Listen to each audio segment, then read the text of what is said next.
ದಿನಕ್ಕೊಂದು ಕತೆ. ಇವತ್ತಿನ ವಿಶೇಷ ತಾಯಿಯ ಕರಳಿನ ಬಗ್ಗೆ. ಒಂದು ಸಾರಿ ರಾಮಯ್ಯ ಎಂಬುವನು ಬೆಳಿಗ್ಗೆ ಸೌದೆ ಕಡಿಯಲು ಪ್ರಾರಂಭಿಸುತ್ತಾನೆ. ಮಧ್ಯಾಹ್ನವಾದರೂ ಮುಗಿಯುವುದಿಲ್ಲ. ಅವನ ತಾಯಿ ಬಂದು 4-5 ಸಲ ಕರೆಯುತ್ತಾಳೆ. ಮಗ, ಬಿಸಿಲು ಜಾಸ್ತಿ, ಉಳಿದದ್ದು ನಾಳೆ ಕಡಿದರಾಯಿತು ಎಂದು ಹೇಳುತ್ತಾಳೆ. ಅವನು ಅದನ್ನು ಕಿವಿಯ ಮೇಲೆ ಹಾಕಿಕೊಳ್ಳದೆ ಸೌದೆಯನ್ನು ಕಡಿಯುತ್ತಲೇ ಇರುತ್ತಾನೆ.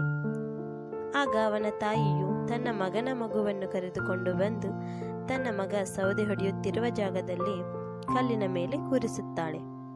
ಆಗ ಮಗು ಕಿಟಾರನೆ ಕಿರ್ಚಿಕೊಳ್ಳುತ್ತೆ.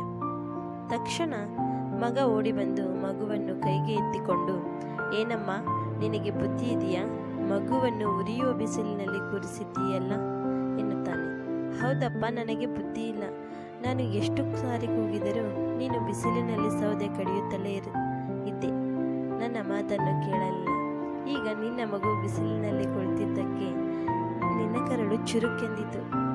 ನನ್ನ ಮಗ ಉರಿಯುವ ಬಿಸಿಲಿನಲ್ಲಿ ಸೌದೆ ಕಡಿಯುತ್ತಿದ್ದರೆ ನನ್ನ ಕರಳು ಚುರುಕೆನ್ನುವುದಿಲ್ಲವೇ ಎನ್ನುತ್ತಾಳೆ ತಾಯಿ.